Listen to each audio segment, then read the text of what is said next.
Technologies webinar Wednesday. Today we're going to be talking about security, which is a subject that we've talked about frequently, and unfortunately it is one that we have to keep touching on because it is ever changing. So welcome to our webinar, and let's jump right into what our discussion is going to be about today. First and foremost, it's nothing new that you're going to be seeing all kinds of security incidents in the news. Uh, you probably have heard about the city of Galt and how back in 2019 they were hit by hackers. It doesn't seem like that's been 2 years ago, but boy, it lingers, and the results of it can linger and have almost a PTSD type of effect on an organization once they're hit. But as you can see, the news is ever changing about this update and that update and this gang or this group of hackers.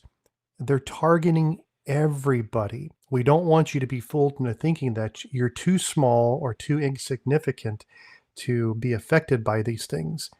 You are the perfect type of person and group or organization that can be targeted by something that could really take the wind out from beneath your wings and disable all kinds of different things and compromise data that is something that you're trying to keep private and could be confidential to your clients that you're working with. Now, the FBI, they release statistics about what's going on with internet crime. And due to the pandemic, I suspect they probably haven't updated these statistics for 2021 yet. We're still waiting on those. On their website, the IC3 website by the federal government and the FBI, they have these statistics that will tell you everything that's going on. And as you can see here, how much money that is lost, how many complaints are received. And these are just the ones that are reported. And on average, how many are happening every day. And this affects everybody, but there are definitely areas that are higher targets than others.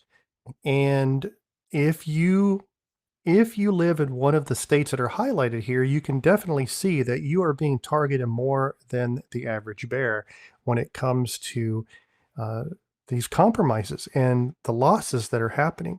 California obviously being at the top of that list.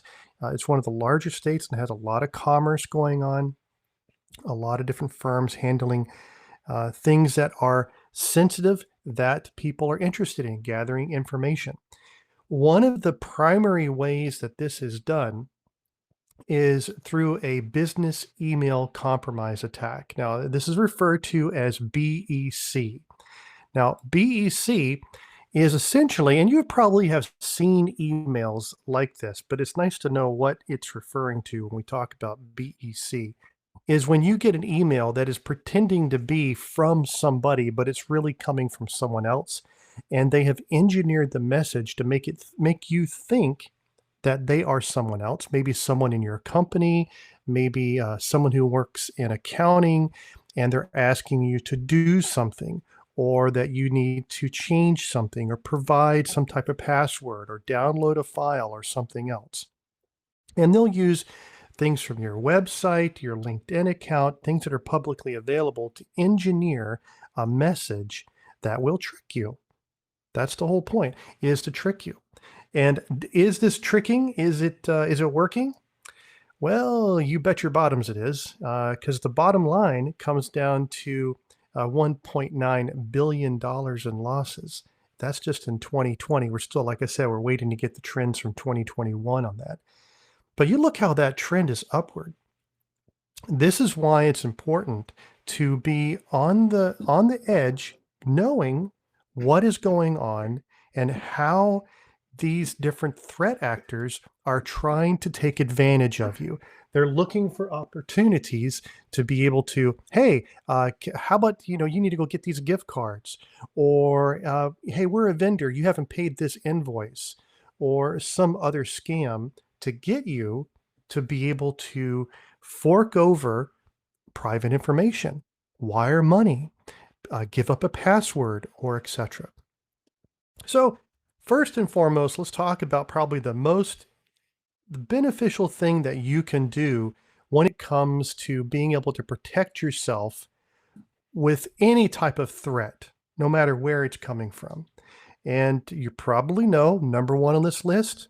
Yeah, you guessed it. It's your password. We have to make sure that the passwords that we're using uh, are kept secure. Are they complex or advanced passwords? They're not easily guessable. They're not words that can be easily found in a dictionary. They're not dates or times or favorite colors or pet names or anything about yourself personally that someone could look up on Facebook or anywhere else and be able to guess your password. Second, keep them safe. Let's don't keep them in a Word document or in an Excel file or in a notepad or in a sheet of paper anywhere. Let's keep them secured. How do you do that? Use a program that will help you secure those. One that we recommend and have used for years is 1Password, but there are others, and we've had webinars that we've talked about that specifically. Use one of those to be able to secure your passwords and help you keep track of what passwords or sites may have been compromised. Next, obviously, having good updated antivirus software on your computer that's looking for threats and is staying up to date. You is scanning your computer, scanning not just files. That used to be old school. What it would do is scan for files and threats. Now it's looking for trends. Should this program or file be accessing this area? Should it performing this type of action? Having good antivirus is key in that respect. And then the last one that we like to implement, besides making sure your computer and software is up to date, is putting into place some type of URL filtering. Now, for URL basically is a fancy technical name for the web address of where you're going on websites. And that's important because a lot of websites that are used for compromises and tricking or fooling people are what are called homoglyph domains. They are domains that look like they're the domain of the company that you're working with, or maybe your domain, but there's one character off, but just in a way that it blends in with the other characters and the eye just doesn't catch it, and so it looks the same. Very, very common way that people will use, or I should say the threat actors will use to fool you in thinking, oh, this email came from Amazon or it came from Microsoft or somebody. But a really good analysis of the name or email address where it's coming from or where they're taking you to shows that it's not quite spelled exactly the same, or there's something going on, or a little hinky with it. Paying attention and slowing down is a key factor in staying abreast on what's going on and not being duped by these threat actors. The biggest way that you're going to see that this is going to happen is through what a lot of us will call spam type emails or phishing emails, spelled with a P for phishing. These are emails that are designed to fool you and typically will have some type of threat in them to force you into making a quick decision without paying close attention to what it's really asking you to do or where you're going. Why is that important? Because if you're acting out of urgency, you're typically not going to pay close enough attention to know what's going on. So let's look at a few examples of what this may look like. Now, this seems like a very simple one. I keep this one around because it keeps duping people. And a lot of it is just because we're so busy. We'll get emails. It'll say it's from the multifunction scanner. It'll say it's from your HP scanner or printer or somewhere else. And you may not necessarily see that the email address is coming from may not be revealed to you. Many times you can hover your mouse over an email address and it will tell you what it's going to do or where it's coming from. That's a way of slowing down and paying attention. But also in the information it's giving you, very generic, and then it's going to give you normally, rather than giving you a real attachment like a PDF file that you would normally see from your scanner copier, it's going to give you an HTML file. And what happens when you click on it? Well, it's going to take you to a site that says, oh, well, you need to log into your Office 365 account to be able to download it. And even they'll go through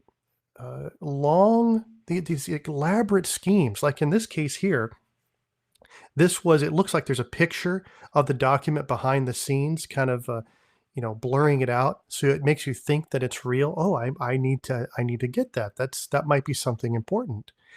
But this is all a ploy. Anywhere you clicked on this, if you were to volunteer your username and your password, behind the scenes, it's going to be capturing this information. And what is it going to do once it captures the information? It's going to take a little while. You'll see here where in the code right in the middle, it said it's going to give you a password error, and it's going to make it happen very slowly to make it look like it's doing something. But in the back end, it's capturing your username and password. Why? So it can be added to a list and tried with other things.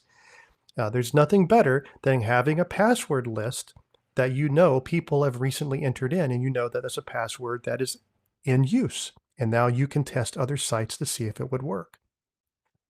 There are other examples of how this comes about that we have to be careful of.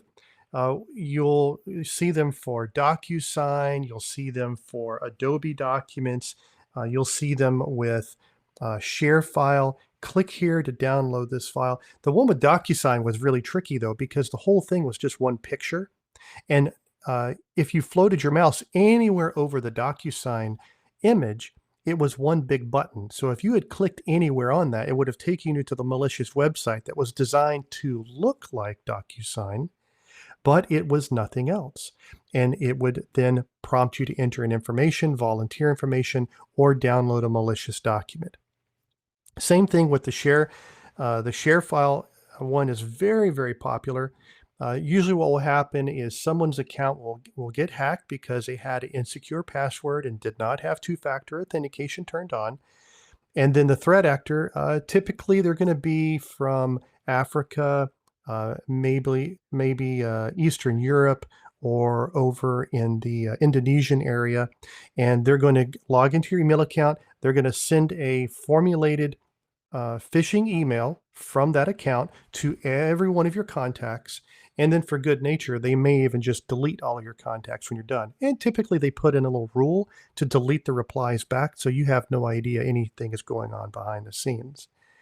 So be very careful. If you receive an email from somebody that you were not expecting, and they're asking you to download or open a file or click on a link, much, much better to reach out to them independent of the email you received and verify that, did you send this? What were you trying to send? Did it come via this method? And find out if it is legit or not. That's a great way to just verify. And that few minutes can save you lots and lots of hours of having to recover information that may have been lost otherwise. There's lots of other ways this can happen. Sometimes there may even be a threat actor on the other end. In this case, you'll see that the email is coming from someone pretending to be John Meyer, but it's behind the scenes, it's a Gmail account. And if you respond back to the John Meyer, he's going to reply back that you need to do something because this is really, really urgent and important. So it's not just a email that's not going to go anywhere. Sometimes there is someone waiting on the other end to see if someone bites. Just like a fisherman dragging that lure to see if any fish is going to bite and to see who replies back and what is going on. So you have to be careful in that regard too. Sometimes it's better to generate a completely new email to the person who it should be going to, rather than doing a reply to verify those things. And what they're using to be able to get your attention and to create some type of breach and get access to your information is going to vary. Microsoft is a really big target that they'll use. Hey, your subscription is canceled. Oh gosh, I don't want that to happen. So there's the threat. And now you feel like you have to go and do something. Oh, there's a link. Let me click on that. Wrong thing to do. You'll even get them. I have one here on the right-hand side for Office 365. Hey, your password's going to expire. And they'll even give you a specific date. And you're like, what? I better change my password. No. You notice I just hovered my mouse over that link, and you'll see that it's not taking you to anywhere. Microsoft is taking you to a malicious website that's designed to look just like Office 365, so that you're duped into thinking, oh, this really is Office 365.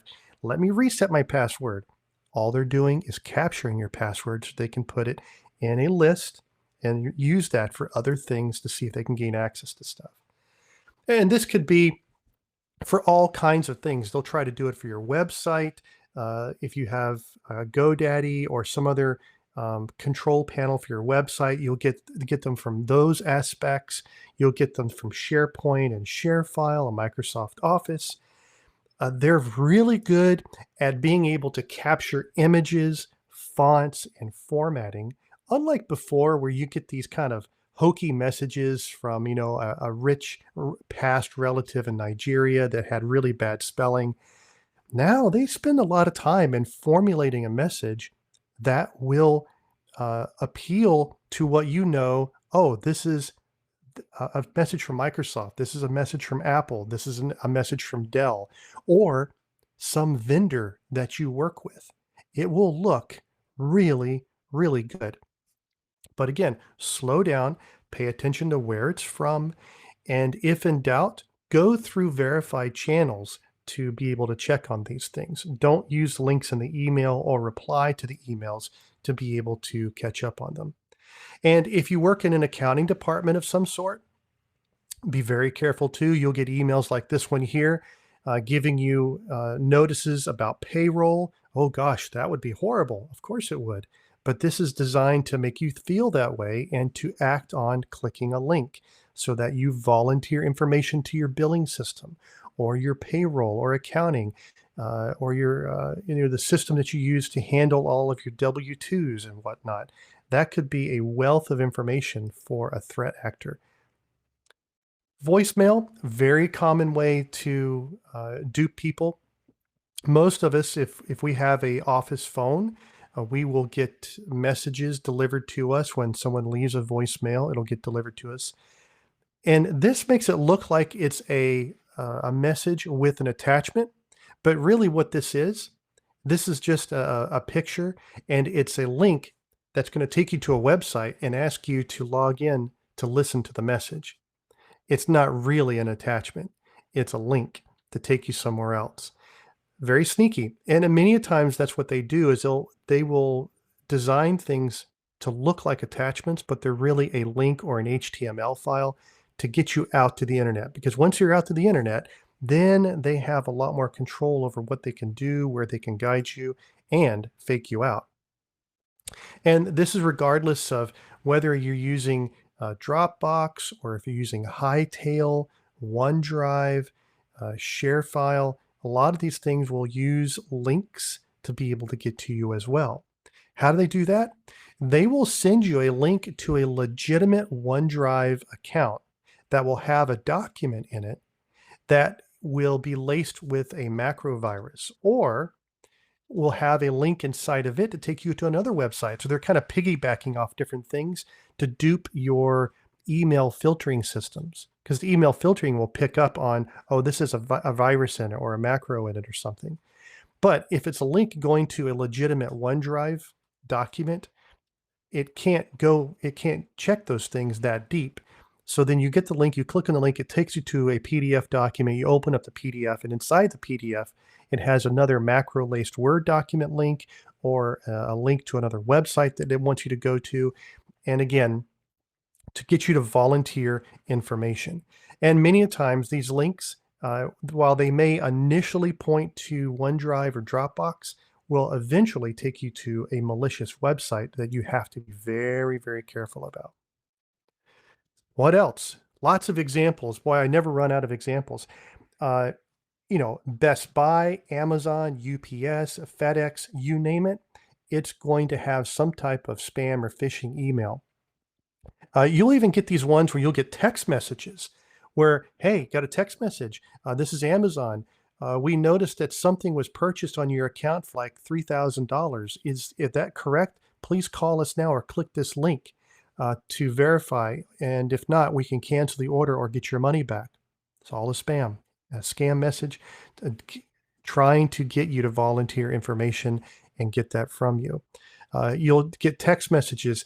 Did you make this purchase, or this been fraudulent activity on your credit card? but it's having you go to some weird phone number or weird address.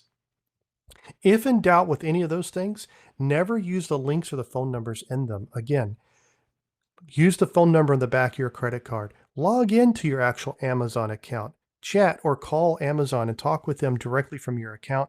Don't use these emails or text messages, as they are very, very, very likely to be a phishing scheme to get information and money from you to volunteer that.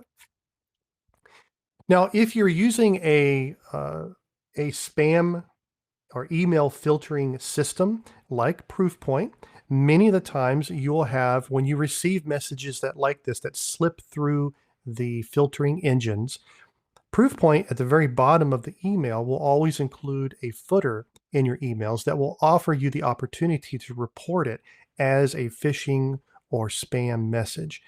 And that's really helpful. A lot of times we may say, well, I'll just forward this to my IT group and they can do that. They can. Or you'll see what we see here. This email's been scanned, and click here to report this as spam. It will take you to a website that will typically say something like proofpointessentials.com and then a long string of information, and it will report the message, and that will help Proofpoint or your email filtering system, whatever you're using, to tune their systems into the message that you just reported, where it's coming from, the content, and etc. And that will help you and everyone else at your company so that those things don't continue to slip through. Now, in addition to your email that comes through, there are also certain attachments that are just bad. I'll just be honest, they're just bad. No one should ever be sending you a Word document that has a macro enabled inside of it. That's a no-no. Typically, they're going to have a docxm as in macro, docxm file extension. Same thing for xlsxm. It'll have the m at the end of it, saying that it's a macro enabled Excel or Word document. That's not good. I would never trust one of those, even coming from someone that I knew was going to send me a file. I would ask them to resave it without it having a macro. Zip files, very, very popular for a long time, but also popular for hackers. You know why? Because you can hide stuff inside of a compressed zip file. So zip files are typically, for most organizations, are blocked as well. How do you get files and folders and things to clients if you can't use zip files? Very easy. You can use OneDrive, you can use Hightail, ShareFile, SharePoint to have a document. You can grab a link to it and you could send that person a link to that document so they can download that document or a whole folder of documents and have access to it.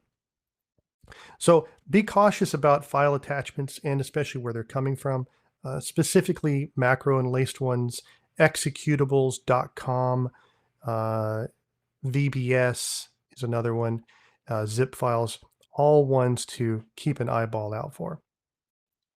Because what will happen is you will get an email similar to this one right here. You can see the attachment. Notice that this is an Excel form, but at the very, very tippy top, it has the Excel symbol, but then it has an exclamation mark, meaning that it has a script or macro embedded inside of it. So you want to make sure that if you're receiving something, what is it that you're looking at? Should that have been blocked? Should I open this? You want to be very, very careful. Why? It's all about money. And we want to protect the assets and the personal client information of everybody that we work with. Because it's an industry in itself that makes a lot of money on a lot of victims. And it doesn't mean that you have to be nobody. You could be somebody who has a lot of money. For example, here we have Barbara Cornican, who lost 400K because of a business email compromise attack. And it was bad. It was bad. Now, I think they were able to get some of the money back, but not all of it. And I think all of us have had situations where we have heard of people wiring information, providing login information to accounts where information like that has been compromised. How does that happen? Very simply. Here, I'll just give you an example. Here, you're going to receive an email from somebody saying that, hey, I need to have this. Can I send you some documents? I need to have a cashier's check for something. And you're like, okay, that's a little suspicious. But again, they email back and say, okay, I'm trying to avoid. So you see the timeline, the urgency. I need to know when this can be done. Here's the information. And then you'll go through and you're duped thinking, hey, this is who it appears to be. But again, the email domain is slightly different, or their email could have been compromised. And you don't know it, but you're talking with a threat actor. And then until something happens, you wire the money, you ask for all the right information. They provide you all the right information. You wire the money, and then what happens? Then you get an email from the real person saying, "Hey, I need to get a phone call about this immediately. What's up with this information? I heard that so and so was hacked, and this is going on." Could you feel the pit in your stomach at that point? Yeah, this happens.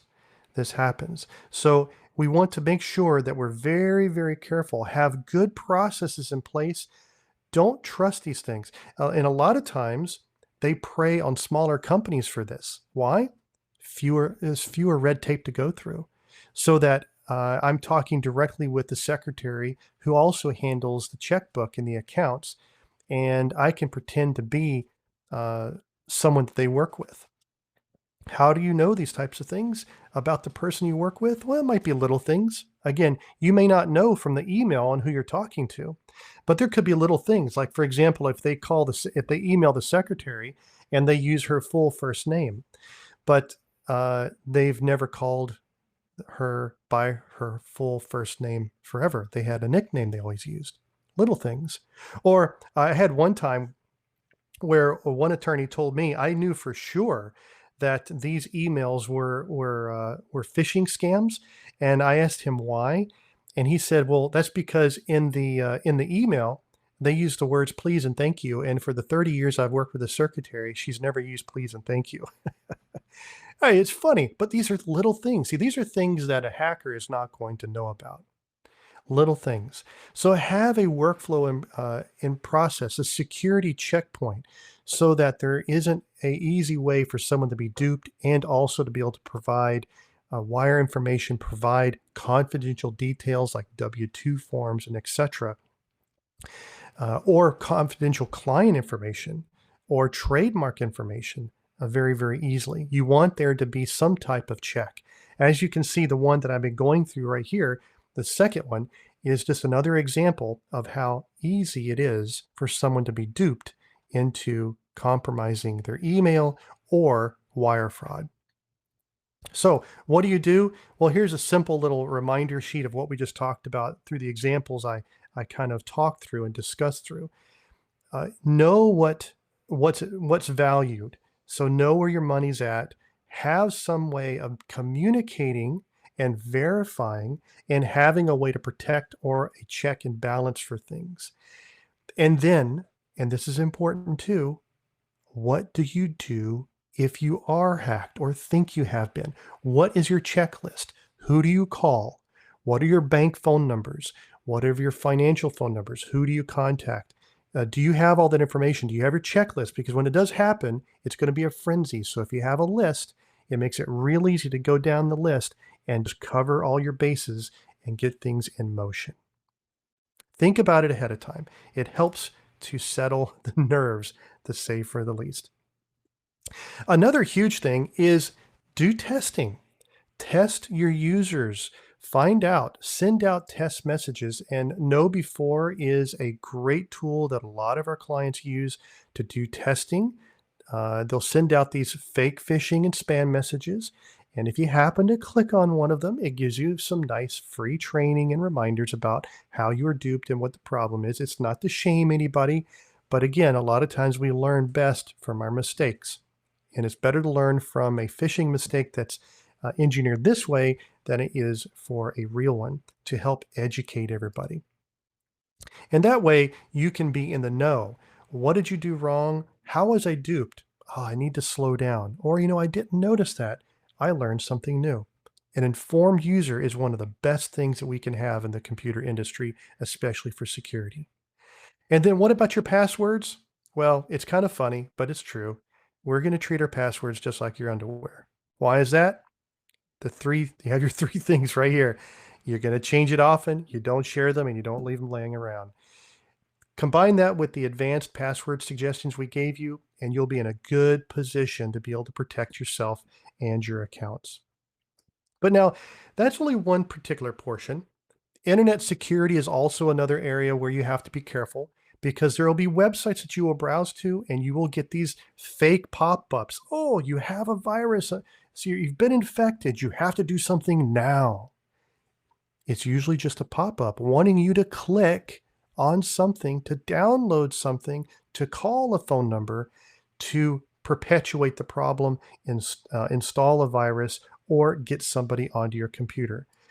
Internet breaches are more commonly not from you downloading or doing something you shouldn't be on your computer, but more often it is an ad or something that's looking for a vulnerability that wasn't patched on your computer or is new and is getting you to click on or do something that will take it to the next step and give it the authority or permission to install something such as ransomware. Now, if you ever see anything about ransomware, please say something immediately. We would much rather you ask a question or to throw the red flag or the alert than this get left on your computer for 3 or 4 days and take down the entire server or system for an organization. If you see something, please say something.